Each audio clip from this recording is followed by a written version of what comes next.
Hi everyone, welcome to my channel. अभी जो मैं सीरीज़ लेकर के आई हूँ जिसमें बहुत सारे प्रोग्रामिंग लैंग्वेज है like C, C plus plus, Java and Python. इन सब में आप एग्जाम्पल्स करोगे। अब ये एग्जाम्पल्स की वीडियो क्यों है? क्योंकि आप जब प्रोग्रामिंग लैंग्वेज पढ़ते हो तो उस टाइम अच्छे से पढ़ लेते हो, बट बाद में क्या हो जाती है प्रॉब्लम कि अगर आपको कुछ अलग तरीके से प्रोग्राम लिखने को दिया जाए तो आप कन्फ्यूजन में होते हो कि क्या लॉजिक यहाँ देनी है, कैसे इसको सॉल्व किया जाए। तो चलिए हम लोग प्रोग्रामिंग भी पढ़ेंगे, थोड़े कॉन्सेप्ट भी मैं आपको क्लियर करवाऊंगी। अगर आपने प्रोग्रामिंग अच्छे से नहीं करी है तो बिल्कुल टेंशन मत लीजिए, क्योंकि यही चीज़ हम लोग करने वाले हैं। पहला जो टॉपिक है हमारा वो इफ स्टेटमेंट का है, क्योंकि इफ स्टेटमेंट की अगर मैं बात करूं तो लॉजिक की स्टार्ट यहीं से होती है, चाहे आप किसी भी प्रोग्रामिंग लैंग्वेज की आप बात करें। राइट। इफ स्टेटमेंट हमारा सिंपल एक डिसीजन मेकिंग स्टेटमेंट होता है, जो कंट्रोल फ्लो होता है हमारे प्रोग्राम का, जो हमारा एग्जीक्यूशन होता है उसको कंट्रोल करने में हेल्प करता है। अब बात आती है कि टाइप ऑफ इफ स्टेटमेंट हमारा कौन कौन सा है। तो सबसे पहला हमारा सिंपल इफ स्टेटमेंट है, उसके बाद आ जाता है इफ और एल्स स्टेटमेंट आ जाता है, देन आता है नेस्टेड इफ एल्स स्टेटमेंट, उसके बाद आता है हमारा एल्सिफ, एल्सिफ बोलते हैं एंड एल्सिफ लेडर भी बोलते हैं। तो चलिए वन बाय वन करके हम लोग सबको देखते हैं। तो सबसे पहले हम लोग क्या देखेंगे कि सिंपल इफ स्टेटमेंट क्या होता है। तो सिंपल इफ स्टेटमेंट क्या होता है? इफ होता है हमारे, इफ हमारा कीवर्ड है, उसके बाद कंडीशन होता है। अब ये कंडीशन या तो ट्रू होगा या हमारा कंडीशन फॉल्स होगा। तो अगर ये कंडीशन ट्रू होती है, फर्स्ट केस में हम मान के चलते हैं कि हमारी कंडीशन जो है वो ट्रू होती है तो बॉडी में हमारा जो स्टेटमेंट है उसको एग्जीक्यूट करेगा, और उसके बाद यहाँ पर जो उसके बाद इफ़ के बाद जो भी अनदर स्टेटमेंट, अनदर ब्लॉक होगा उसको रन करेगा। राइट। लेकिन अगर जैसे ही फॉल्स होती है तो हमारा लूप कहाँ चला आएगा? अनदर ब्लॉक के पास आ जाएगा। अगर मैं इसको फ्लो चार्ट के अकॉर्डिंग समझाऊं तो जैसे हमारे इफ स्टेटमेंट में आती प्रोग्राम आएगा, देन यहाँ पे कंडीशन को चेक करेगा। कंडीशन या तो ट्रू होगी या फॉल्स होगी। अगर ट्रू होगा तो ट्रू वाले स्टेटमेंट ब्लॉक में जाएगा, फॉल्स होगा तो दूसरे वाले स्टेटमेंट ब्लॉक में चला जाएगा। और अगर ट्रू के केस में क्या होगा कि जो एक स्टेटमेंट बॉडी में हमने लिखा हुआ है, यहाँ जो स्टेटमेंट हमने लिखा हुआ है उसको एग्जीक्यूट करेगा, देन जाके अनदर वाले स्टेटमेंट में आएगा, और फॉल्स वाले केस में डायरेक्ट ही अनदर स्टेटमेंट के पास आ जाएगा। अब सिंपल इफ में जनरली अगर हम लोगों को देखा जाए तो सिंपल इफ कब काम आता है? जब आप कोई लूप्स की बात करें, किसी भी लूप्स, लाइक आप अगर डू लूप यूज़ कर रहे हैं या फिर आप वाइल लूप यूज़ कर रहे हैं उस, या फिर फॉर लूप यूज़ कर रहे हैं, तो ये लूप्स जो हैं ये हम लोग बाद में पढ़ेंगे। उसी में हमारा ये सिंपल इफ़ काम में आता है। ज़्यादा अगर देखोगे यूज़ तो सिंपल इफ़ का वहीं पर है। इसके बाद जो हमारा आता है मेनली वो इफ एल्स, हमारा इफ एल्स स्टेटमेंट। तो इफ एल्स स्टेटमेंट जो है नॉर्मली आप यूज़ कर सकते हैं, कि क्योंकि इसमें क्या होता है कि इफ़ में जो हमने कंडीशन दिया है, सपोज करो कि मैंने लिखा if A greater than 5। Right. A greater than अगर 5 है तो यहाँ लिखो ए इज़ ग्रेटर। राइट। और अगर एल्स में आ जाओ तो यहाँ पे हमें लिखना है ए इज़ नॉट ग्रेटर, क्योंकि हमने कोई कंपेरिजन अलग और दूसरा कुछ नहीं दिया। हमारा जो कंडीशन है सिर्फ ए के ऊपर है, तो यहाँ पर हम लोग लिख सकते हैं ए इज स्मॉलर या ए इज़ नॉट ग्रेटर, जो भी आप आउटपुट आप अपने अकॉर्डिंग लिख सकते हैं। तो इट मीन्स कि ट्रू के केस में इफ़ वाला ब्लॉक एग्जीक्यूट होगा, एंड एल्स वाला कब एग्जीक्यूट होगा? जब कंडीशन हमारी फॉल्स हो जाएगी। तो यहाँ पर फ्लो चार्ट क्या है कि सबसे पहले यहाँ हमारे कंडीशन को चेक किया जाएगा। कंडीशन अगर ट्रू है तो ट्रू ब्लॉक जो हमारा है वो एग्जीक्यूट होगा, एंड अगर कंडीशन हमारा फॉल्स है तो फॉल्स वाला स्टेटमेंट एग्जीक्यूट होगा। और दोनों ही केस में ट्रू है तो ट्रू वाले को रन करने के बाद यह अनदर स्टेटमेंट पे चला जाएगा। जैसे यहाँ पर अगर आप देखिए इसे रन करने के बाद रिटर्न 0 मिलेगा इसको, तो ये रिटर्न 0 पे जाएगा।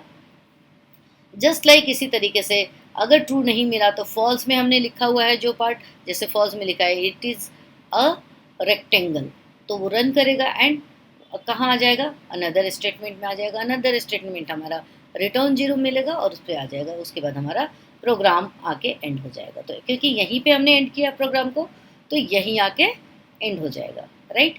अब हम लोग नेक्स्ट एक और देखते हैं। सारे कॉन्सेप्ट मैं बता देती हूँ और उसके बाद हम लोग इस पर प्रोग्रामिंग देखेंगे। इसके बाद आ जाता है हमारा nested loop. Right.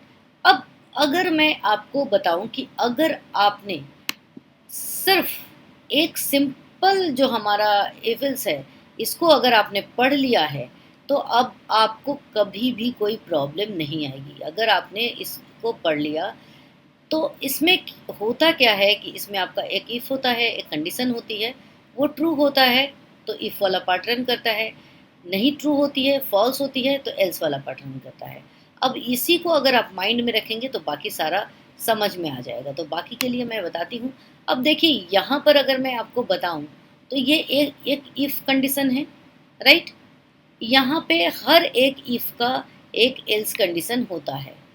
If condition है, इस इफ़ का एल्स पार्ट कौन सा है? ये एल्स है।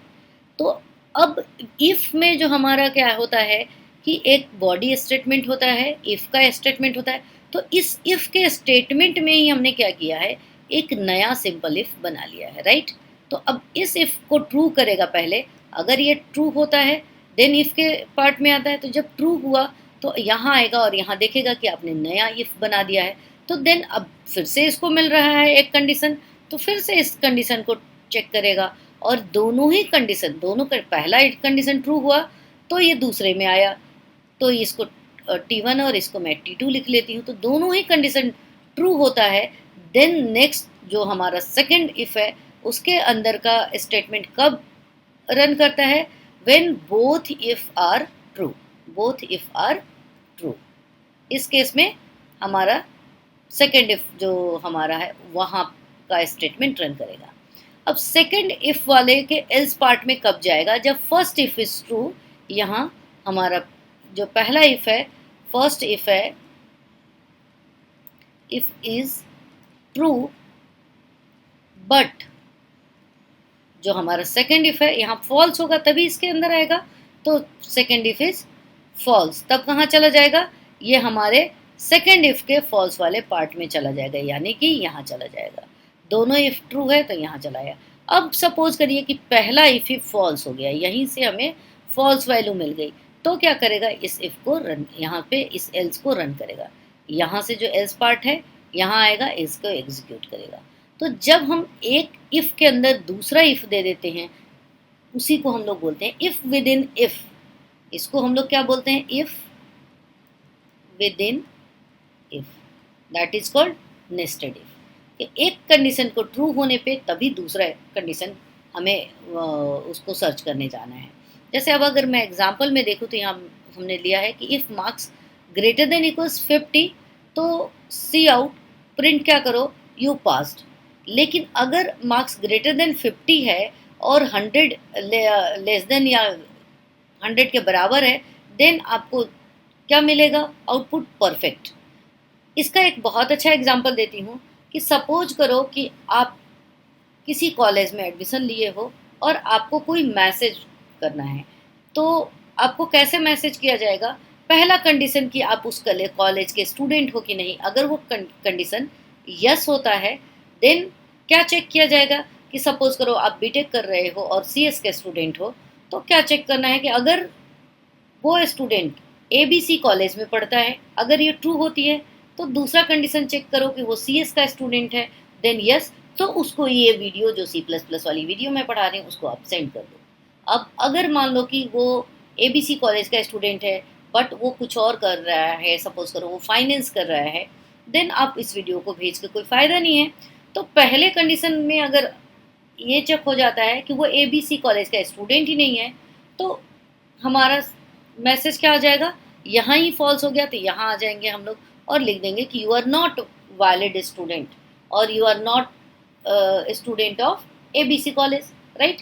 लेकिन उसने वो एबीसी कॉलेज का स्टूडेंट तो हमारा है बट वो सीएस का स्टूडेंट नहीं है, किसी अदर लाइक फैशन डिज़ाइनिंग में है, एमबीए कर रहा है या कुछ भी कर रहा है, मेडिकल कर रहा है एंड सो ऑन, तो उसके लिए ये वीडियो यूज़फुल नहीं है। तो ये कंडीशन फॉल्स हुआ, ये ट्रू हुआ तो यहाँ तो आएगा, ये कंडीशन फॉल्स हुआ तो यहाँ लिखना होगा कि you are a student of ABC but you are not a student of CS, so you are not eligible for view और सी दिस वीडियो और सो ऑन, कुछ भी इस टाइप का मैसेज आप ले सकते हैं। लेकिन अगर दोनों कंडीशन ट्रू होती है तो आप क्या करोगे? ये वीडियो उसको सेंड कर दोगे और वो C++ यहाँ से पढ़ लेगा, राइट? तो आई होप कि ये समझ में आया होगा। एग्जाम्पल करेंगे तो बहुत अच्छे से समझ में आ जाएगा। तो अब हम लोग इफ एल्स इफ देखते हैं। इफ एल्स इफ भी इसको बोलते हैं, एल्स इफ भी बोलते हैं, और एल्स इफ लेडर या एल्स इफ लेडर भी बोलते हैं। तो जैसे भी बोलिए, ये इफ एल्स इफ कमांड है, राइट। अब इसमें होता क्या है, जैसे कि मैंने बताया कि ये लेडर क्यों बोला जाता है, क्योंकि अगर आप इसका स्ट्रक्चर देखेंगे तो ये कुछ लेडर की तरह दिख रहा है ना, तो इसीलिए इसको लेडर बोलते हैं। अब लेडर क्यों है ये हम लोग यहाँ पर देखते हैं। इसमें देखिए कि जैसा मैंने पहले भी बताया है कि इफ, अगर इफ एल्स इफ अगर आपको समझना है या फिर नेस्टेड इफ समझना है, तो सिर्फ आपको इफ और एल्स, ये इफ और एल्स समझ लिया आपने अगर, तो कंप्लीट आपको समझ में आ जाएगा। क्योंकि अगर देखा जाए तो हर जगह सिर्फ हमारा इफ एल्स ही काम करता है। अब देखिए यहाँ पर इफ दिया, उसकी कंडीशन यहाँ पे दे दी, राइट। अब इस कंडीशन के बाद हम लोगों ने देखा कि हाँ हमारा ये ट्रू ब्लॉक रन करेगा अगर कंडीशन ट्रू होती है। फॉल्स के केस में क्या हो जाएगा, यहाँ पर आ जाएगा फॉल्स के केस में, और यहाँ पर आने के बाद एल्स वाले कंडीशन को रन करता। लेकिन हमने क्या किया है कि एल्स में ही एक नया इफ दे दिया है, इसीलिए हम एल्स इफ के बीच एक स्पेस देते हैं क्योंकि ये इस इफ का एल्स पार्ट है और वहां पर हमने एक नया कंडीशन दिया है। तो नेस्टेड में हमने इफ में नया कंडीशन दिया था और यहाँ एल्स वाले पार्ट में हम नया कंडीशन दे रहे हैं। तो इफ के थ्रू ही हम नया कंडीशन दे सकते हैं, क्योंकि एल्स में हम कंडीशन नहीं दे सकते, तो इसीलिए एल्स के साथ एक इफ लगाना पड़ता है और उसमें कंडीशन देना पड़ता है। फिर ये कोड रन करता है एंड सो ऑन। तो एंड में हमारा जो ये इफ होता है उसका लास्ट एक इफ होता है, तो ऑलवेज एक लास्ट इफ होगा। अब ये कैसे रन करता है ये हम लोग देख लेते हैं ज़रा। जैसे सपोज करिए कि जिस वेरिएबल में कोई ऐसा कंडीशन आता है जिसको कि आइदर दिस और दिस और दिस, इस वाला कुछ कंडीशन हो, तब रन करते हैं। लाइक वीक डेज में अगर यहाँ पर हम लोग देखते हैं कि अगर जैसे सपोज करो कि मुझे देखना है कि अगर संडे है, यूज़र ने 0 डाला मतलब संडे एंड सो ऑन देखना है, तो यहाँ पर हम मान लेते हैं कि यूज़र ने 0 डाला, तो अगर संडे है तो किसी और को रन करने की ज़रूरत नहीं है। तो इफ़ का ब्लॉक अगर रन कर गया तो एल्स पार्ट में जाएगा ही नहीं, तो ये बाकी सारा तो एल्स पार्ट ही है इसके लिए, तो ये बाहर आ जाएगा। और अगर सपोज करिए कि ये यूज़र ने 0 नहीं डाला है, तो देखो कि यूज़र ने क्या डाला है, तो नेक्स्ट इसके एल्स में आएंगे और इसके एल्स में आके हम लोग क्या करेंगे कि नया एक कंडीशन दे देंगे जिसमें हम लोग चेक करेंगे कि क्या यूज़र ने 1 डाला है।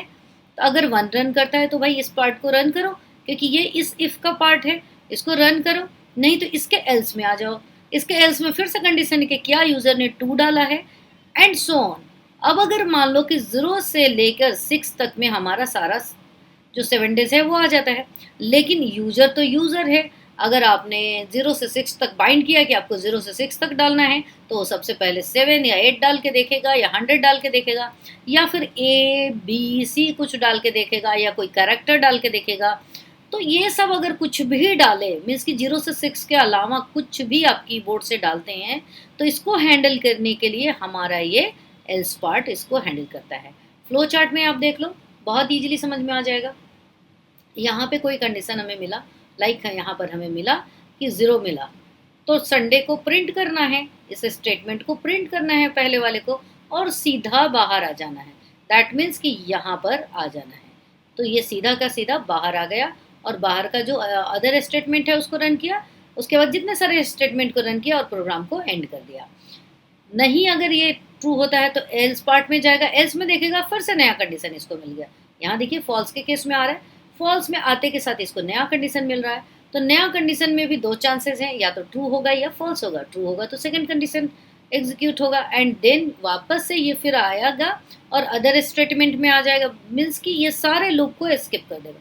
बाकी जो कंडीशन है उनको स्किप करेगा, सीधा यहाँ से आएगा और अदर स्टेटमेंट में आएगा, नेक्स्ट स्टेटमेंट रन करेगा एंड सो ऑन बाहर आ जाएगा।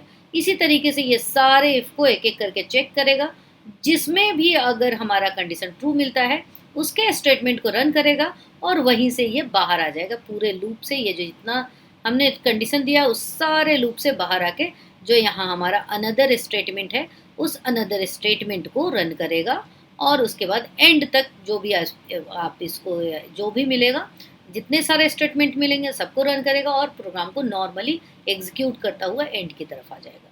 तो चलिए इसको भी हम लोग प्रोग्राम के थ्रू देखते हैं, बहुत इजीली आपको समझ में आने वाला है। तो यहाँ पर मैंने VS कोड ओपन कर लिया और यहाँ आने के बाद हमें क्या करना होगा, यहाँ से हम फोल्डर में आ जाएंगे। कुछ एक्सटेंशंस होते हैं जो यहाँ पर हमें डाउनलोड करना पड़ता है, जैसे कि इंस्टॉल करना होता है। अगर मैं सी की बात करूँ तो हमें सी के लिए क्या क्या चाहिए, एक तो हमारा कोड रनर चाहिए जो कि हमें कोड को रन करवाने में हेल्प करता है। तो यहाँ पे हमने कोड रनर को, जैसे मैंने इंस्टॉल कर लिया है, लेकिन अगर आपने इंस्टॉल नहीं किया है तो यहाँ इंस्टॉल वाला की आएगा, आप यहाँ से इंस्टॉल कर लेना, बहुत ईजी है। कोई भी प्रॉब्लम आएगी तो आप कमेंट करके मेरे से पूछ सकते हैं। तो यहाँ जैसे आप सी लिखेंगे तो सी और सी प्लस प्लस के लिए हमें यहाँ पर एक डिबगर जो बोलते हैं वो मिल जाएगा, जो हमारे प्रोग्राम को डिबग करेगा। ठीक है, रनर हमने डाउनलोड कर लिया, डिबगर डाउनलोड कर लिया, एंड बस अब इसको, इस स्क्रीन को मैं हटा देती हूँ, फोल्डर वाले स्क्रीन पे आ जाती हूँ। एंड यहाँ पर हम लोगों को क्या करना है, फाइल न्यू फोल्डर, जो हमारा फोल्डर है उसको ओपन करना है। और हमारा फोल्डर कहाँ है, क्योंकि हमने डेस्कटॉप में बनाया है तो डेस्कटॉप में ये रहा हमारा फोल्डर, बस इसको ओपन कर लेना है। तो मैंने यहाँ ओपन कर लिया। और अब बारी आती है कि हम लोग फर्स्ट प्रोग्राम इसमें बनाते हैं। तो यहाँ पे आप देखेंगे कि ये फाइल बनाने के लिए होता है, उसके बाद यहाँ पे फोल्डर क्रिएट कर सकते हैं, इसको रिफ्रेश कर सकते हैं एंड सो ऑन। तो हमारा सबसे पहला काम है एक फाइल बनाना। तो मैं फर्स्ट प्रोग्राम, जस्ट एक फर्स्ट प्रोग्राम फर्स्ट नाम से क्रिएट करती हूँ, और जो हमारा एक्सटेंशन नेम है सी प्लस प्लस का वो है CPP, राइट। सी के लिए अगर आप सी में प्रोग्राम बना रहे हैं तो आप फर्स्ट डॉट सी लिखेंगे, लेकिन मैंने सी प्लस प्लस में लिया है तो मैंने, मेरा फाइल नेम है फर्स्ट एंड मैंने उसका एक्सटेंशन नेम CPP लिखा है। एंटर करूँगी, ये एक हमें इन्वायरमेंट मिल जाएगा और यहाँ पर हमें कोडिंग स्टार्ट कर लेना है, राइट। इसके बाद आपको पता है कि हाई से इंक्लूड आईओ स्ट्रीम को हमें इंक्लूड करना है। Using name space std, that means standard हमें लिखना होता है।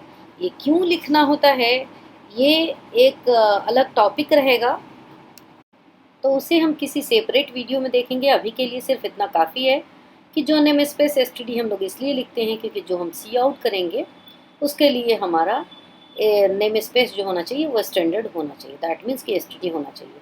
और यहाँ एक मेन मेथड है और एक रिटर्न है, इंट टाइप का मेन है तो इसलिए रिटर्न ज़रूरी है, और मेन को कंपाइलर कॉल करता है। तो अभी हम लोग देखते हैं सिंपल इफ़। और सिंपल इफ में जो अभी हम लोग प्रोग्राम करने वाले हैं वो हमारा है, दो नंबर को यूज़र से इनपुट करवाना है और चेक करना है कि नंबर जो हमारा है वो इक्वल है या नहीं है। अगर इक्वल है तो हमारा प्रिंट करे कि both numbers are equals, numbers are equals. और अगर नहीं है तो कुछ भी हम नहीं करने वाले हैं। क्यों? क्योंकि हम लोग सिंपल इफ को प्रैक्टिस करने वाले हैं, राइट। देखिए, एंड ये जो स्ट्रक्चर है ये फिक्स है, इसमें अब दो नंबर हमें लेना है। तो यहाँ पर हमें करना क्या है कि दो नंबर यूजर से लेना है, तो दो वेरिएबल लेंगे जो कि मेमोरी में जाके इंटीजर टाइप का स्पेस एक्वायर करेगा, इंट की जितनी, जैसे 4 बाइट का दो स्पेस एक्वायर करेगा, एक इंट नम के लिए और एक num2 के लिए। अब यहाँ पे मैसेज प्रिंट हो गया सी आउट के through, inter any number, right. अब यहाँ पर आप एक नंबर एक बार में, दूसरा नंबर दूसरे बार में ले सकते हैं, मैंने दोनों को इकट्ठे लिया है, राइट। अब यहाँ इफ स्टेटमेंट के लिए हम लोग क्या करते हैं, एक स्ट्रक्चर तैयार करते हैं जो इसका सिंटेक्स होता है बिल्कुल उस तरीके से, और इफ के बाद जो पैरेंथेसिस होता है उसमें हम लोग कंडीशन देते हैं। तो हमने कंडीशन दिया है num1 इक्वल्स num2। अब इक्वल्स क्या करता है, साइन कर देगा num1 में num2 की वैल्यू, तो इसीलिए डबल इक्वल देंगे तभी जा करके वो चेक करेगा वैल्यू को, राइट।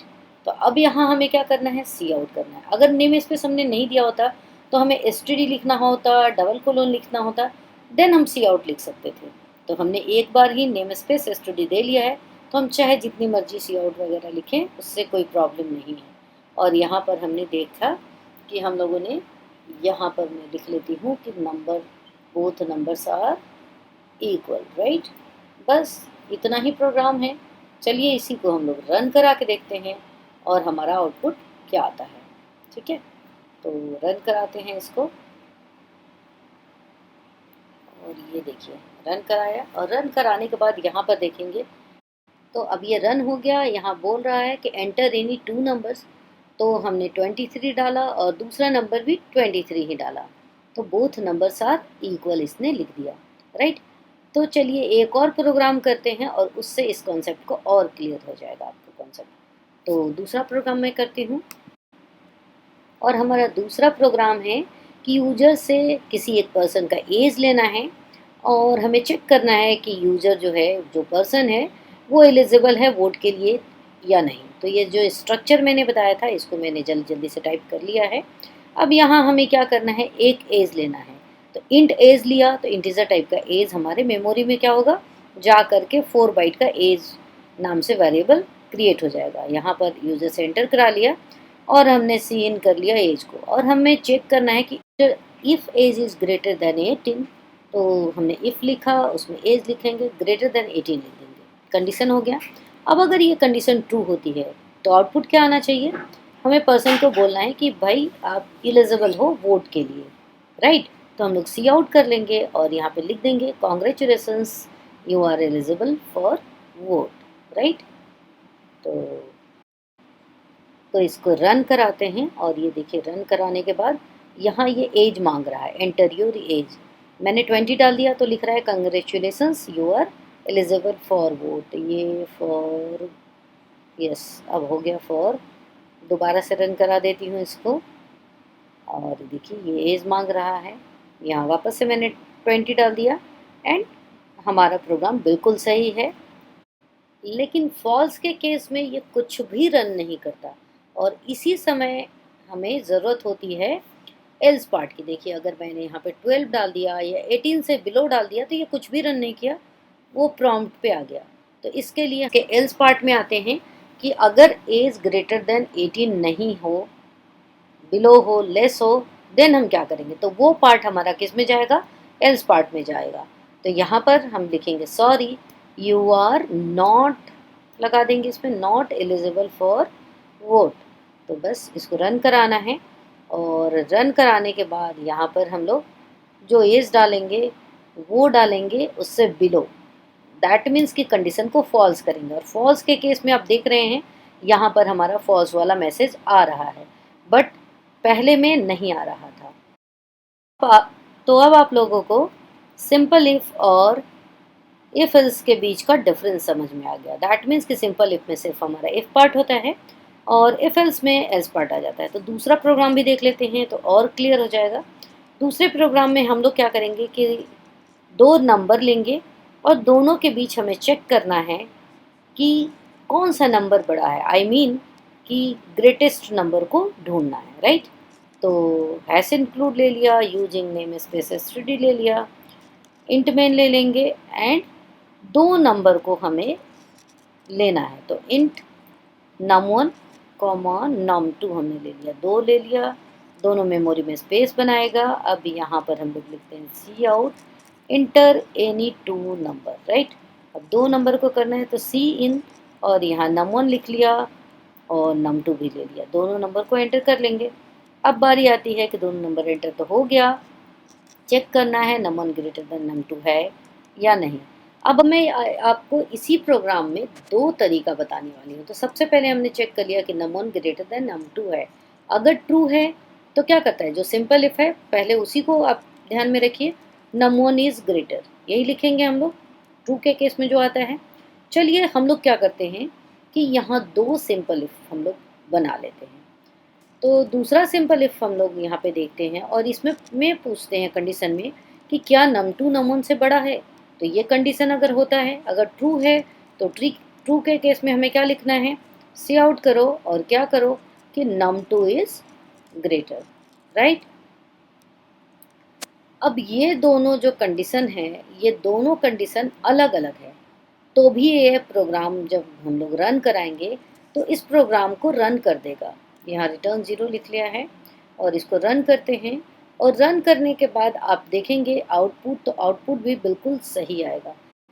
और ये देखिए हमने 2 नंबर डाल दिया तो इसने बताया आंसर में कि num1 इज़ ग्रेटर, जो कि बिल्कुल करेक्ट आंसर है।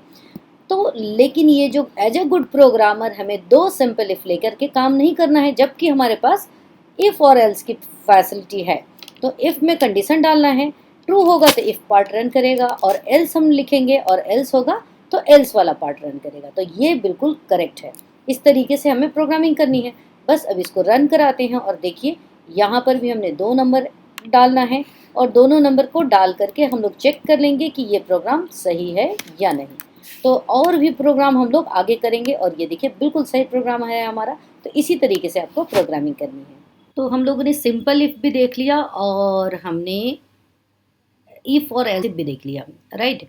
तो हम लोग ऐसा कुछ प्रोग्राम करते हैं जिसमें नेस्टेड भी देखें और एल्सिफ भी देखें। तो मैं पहले नेस्टेड बताती हूँ, देन उसके बाद एल्सिफ, और दोनों को मिक्स करके भी कैसे प्रोग्राम बनाएंगे वो भी हम लोग देखेंगे। हम लोग सबसे पहले देखेंगे कि 3 नंबर डालना है और उसी 3 नंबर्स में से हम लोगों को लार्जेस्ट नंबर कैलकुलेट करना है। ठीक है, तो write a program to enter 3 number and print the largest number. ठीक है, तो यहाँ पे क्या लिखा है, write a program to enter 3 number. तो 3 नंबर है, तो हम लोग सबसे पहले यहाँ पे इंट ले लेंगे num1 comma num2 comma num3, right. तो 3 नंबर हमने यहाँ पे डाल लेना है।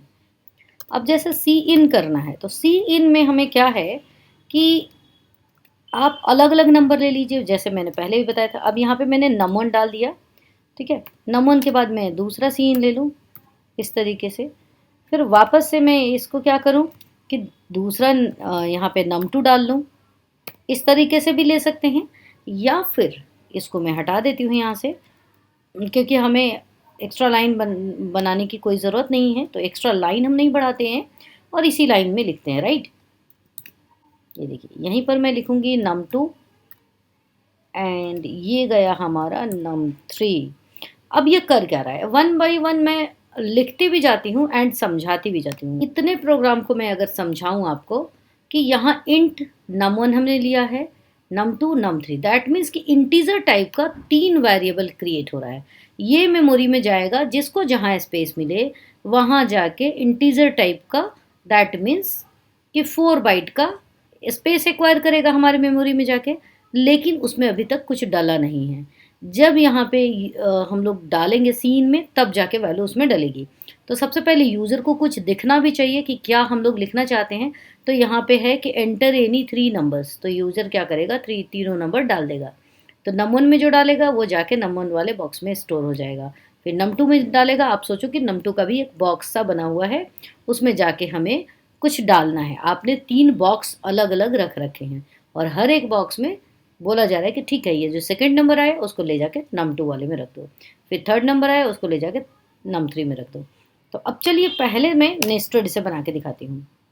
तो इफ़ में एक हमने कंडीशन दिया कि इफ़ num1 जो हमारा है वो num2 से बड़ा है क्या, चेक करो, ठीक है। और इफ़ का हम लोगों ने यहाँ पे स्ट्रक्चर तैयार कर दिया, ठीक है। इफ़ का अगर मैं स्ट्रक्चर तैयार करूँ तो क्या होगा, इफ़ होगा और एल्स होगा। ये मैं बार बार इसीलिए आपको इस तरीके से तैयार करवाती हूँ ताकि कोई कन्फ्यूज़न ना रहे और आप सब कुछ बहुत अच्छे से सीख जाएं। तो इफ़ का स्ट्रक्चर हमने तैयार कर दिया, कंडीशन इफ़ में होगा, ट्रू होने पे इफ़ पार्ट रन करेगा और फॉल्स होने पे एल्स पार्ट रन करता है, ठीक है। अब मैंने बोला क्या था कि अगर आप सिंपल एक जो इफ़ और एल्स समझ लेते हैं तो आपको सारा कुछ ईजी हो जाएगा। वो कैसे, देखिए सिंपल ही इफ़ हमने बनाया है, सिंपल इफ़, नॉट कि सिंपल इफ़ ओनली इफ़, यहाँ एफ एल्स हमने तैयार किया। तो एफ एल्स जो को अगर हमने समझ लिया तो सारा कुछ आसान हो जाता है। अब देखिए नेस्टेड क्या है, ये हमारा इफ़ के ट्रू होने वाला पार्ट यहाँ पे है। इफ़ में हमने जो कंडीशन ये दिया है, अगर ये ट्रू होता है तो कहाँ आएगा, इस पार्ट में आएगा।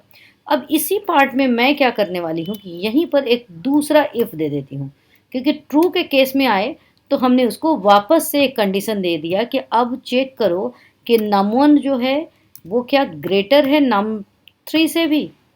तो num1 अगर ग्रेटर है num2 से, num1 greater than num2 and num1 greater than num3, तो दोनों ही केस अगर ट्रू होता है तब जाके कोई एक वर्क परफॉर्म होगा। तो यहाँ पर हम लोग क्या करेंगे कि सी आउट कर दो, क्या सी आउट कर दो कि num1 इज ग्रेटर, क्योंकि num1 अगर दोनों से बड़ा है दैट मीन्स कि num1 ग्रेटर है। अब बात आती है कि ठीक है num1 यहाँ पे ग्रेटर है, नहीं हुआ तो यहाँ पे आ जाएगा एल्स पार्ट, एल्स में आएगा और यहाँ के एल्स पार्ट में हम लोग आ जाते हैं और हम लोग लिखते हैं कि इसके एल्स पार्ट में इसी का ही, दैट मीन्स कि num1 num2 से तो बड़ा है बट num3 से छोटा है। तो अगर ये num3 से किसी एक से छोटा है दैट मीन्स कि ग्रेटेस्ट तो नहीं है, बट एक मैसेज दे देते हैं। तो यहाँ पर हमने ले लिया कि num1 is greater than num2 but less than num3, ठीक है। यही हमें प्रिंट करना है। लेकिन अगर ये num1 num2 से ही छोटा है देन हम लोग क्या लिखेंगे, num1 is less than num2, यही लिख लेते हैं, ठीक है ना। तो अब आप बोलेंगे कि ये 3 नंबर की चेकिंग तो नहीं हुई, ये तीसरा नंबर फिर हमारा इसमें तो आया नहीं, ऐसा तो नहीं हुआ ना। तो हम लोग देखिए अभी यहाँ पे ऐसे ही चेक करते हैं क्यों हमें एफ एल्स की ज़रूरत पड़ती है, वो भी हम लोग इस प्रोग्राम में देखेंगे। तो जैसे मान लो कि यहाँ पे हम लोग चेक कर रहे हैं कि अगर num1 बड़ा है तो यहाँ पे num1 को बड़ा कर दो, और यहाँ पर अगर ये num1 बड़ा नहीं है तो अब चेकिंग किसके बीच रह जाती है, num2 और num3 के बीच, राइट। तो यहाँ पर हम लोग क्या लिखेंगे, यहाँ पे एल्स पार्ट जो है इसमें मैं क्या करती हूँ कि इस मुझे कंडीशन देना है। अब क्या कंडीशन देना है कि अभी एक ही चेकिंग हुई है, num1 की ही चेकिंग हुई है कि num1 num2 से बड़ा है या num3 से बड़ा है कि नहीं, लेकिन num2 num3 के बीच की चेकिंग तो रही गई।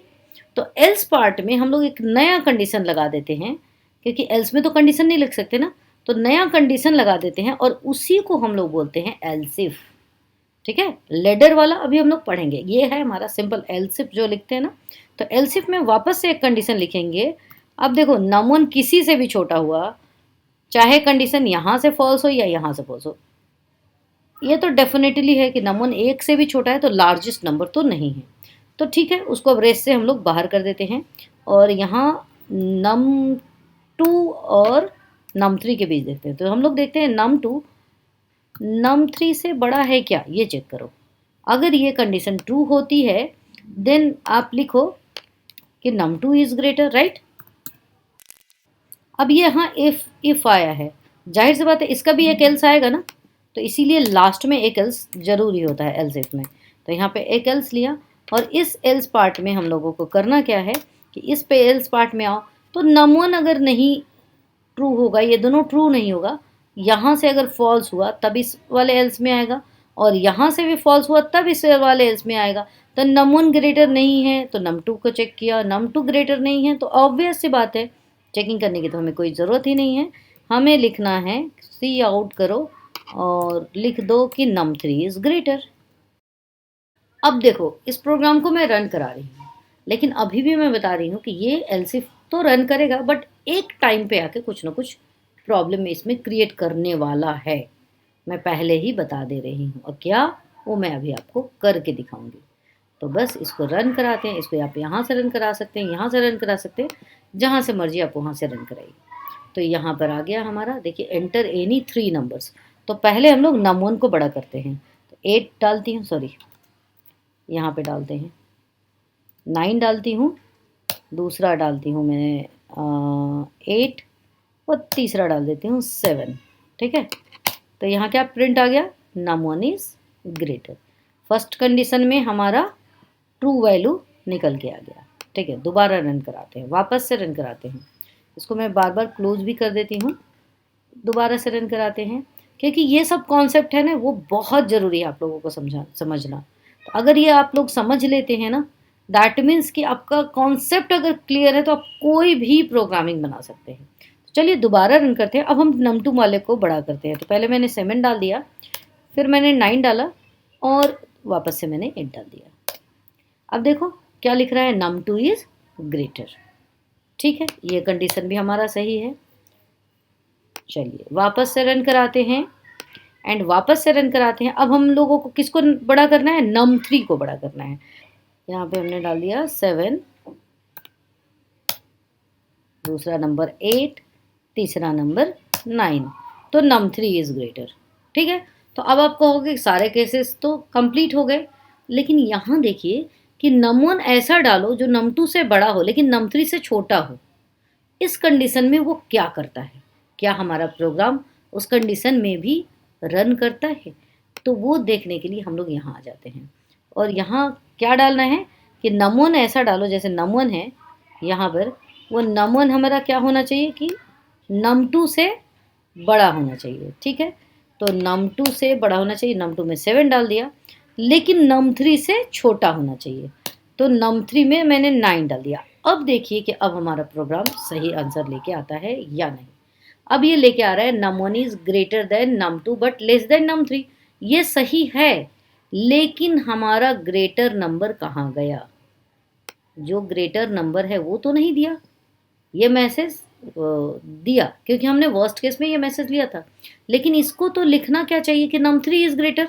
तो इस वाले पार्ट में तो गया ही नहीं कि इस एल्स पार्ट में जाए और num3 इज ग्रेटर लिखे। ठीक है, तो जब ऐसी कंडीशन आए देन हम लोग क्या करेंगे? अब प्रोग्राम हमारा यही है, इस प्रोग्राम को आप लोग एक बार जरूर रन करा के देखिएगा, पढ़िएगा। ये हमारा नेस्टेड इफ होता है, इसको नेस्टेड इफ इस तरीके से काम करता है। ये एल्स इफ है। तो अब अगर ऐसे प्रॉब्लम से बचना है तो हम लोग क्या करेंगे? अब हमारे पास ना ऑपरेटर्स हैं एंड वाले, तो हम लोग क्या करेंगे कि बस इसी प्रोग्राम में एंड लगा देंगे। And num1 greater than num3। तो अब इसका क्या फ़ायदा हो जाएगा कि हमें यहाँ पर ये वाले नेस्टेड इफ को पूरे के पूरे को हटा दूंगी मैं। तो यहाँ पे सी आउट वापस से लिख लेती हूँ मैं। सी आउट, क्या सी आउट करो? That is num1 is greater. ठीक है, अब देखिए, अब ये क्या कंडीशन चेक कर रहा है। अब हमारा प्रोग्राम चाहे आप कुछ भी डालिए अच्छे से रन करेगा। अब देखो यहाँ पे क्या कर रहा है, num1 is greater than num2। अगर ये केस ट्रू होता है और num1 is greater than num3 means कि नंबर दो, जो हमारा num1 है, पहला नंबर है, वो दूसरे से भी बड़ा हो और तीसरे से भी बड़ा हो। तो दोनों ही केस अगर मैच होता है तो एंड क्या करता है कि इसके लेफ्ट साइड में जो कंडीशन है और राइट साइड में कंडीशन है, दोनों ही ट्रू आता है। ट्रू ट्रू केस में ये ट्रू आंसर रिटर्न करेगा, एक भी फॉल्स हुआ तो ये फॉल्स रिटर्न करेगा। तो जब दोनों ही ट्रू हुआ दैट मीन्स कि num1 इज ग्रेटर, तो ये num1 को ग्रेटर प्रिंट कर देगा। अगर इसमें से किसी एक में फॉल्स आया तो यहाँ से हमारा प्रोग्राम आ जाएगा एल्स इफ पे, क्योंकि जैसे ये फॉल्स आएगा, एल्स इफ का क्या करता है कि एल्स इफ का कहना है कि ये कंडीशन इफ वाला नहीं रन हुआ तो उसके एल्स पार्ट में आओ और एल्स पार्ट में आके दूसरा इफ चेक करो। जैसे कि अब दूसरा इफ चेक करेगा, क्योंकि दो ही अब नंबर बचा, तो num2 अगर ग्रेटर है तो लिखो num2 इज ग्रेटर, एल्स में लिख दो num3 इज ग्रेटर। तो ये पार्ट अब प्रॉपर रन करेगा। तो आई होप कि इफ स्टेटमेंट आप सभी को बहुत अच्छे से समझ में आ गया होगा, इसके कॉन्सेप्ट बिल्कुल क्लियर हो गए होंगे। फिर भी अगर कोई डाउट है तो आप कमेंट बॉक्स में कमेंट करके उसको ज़रूर लिखिएगा। इस सारे प्रोग्राम को बना करके देखिए, अगर कोई भी दिक्कत आती है उसका स्क्रीनशॉट आप कमेंट बॉक्स में डाल सकते हैं। और चैनल को लाइक, सब्सक्राइब और शेयर करना बिल्कुल मत भूलिएगा। Stay tuned, have a nice day, bye.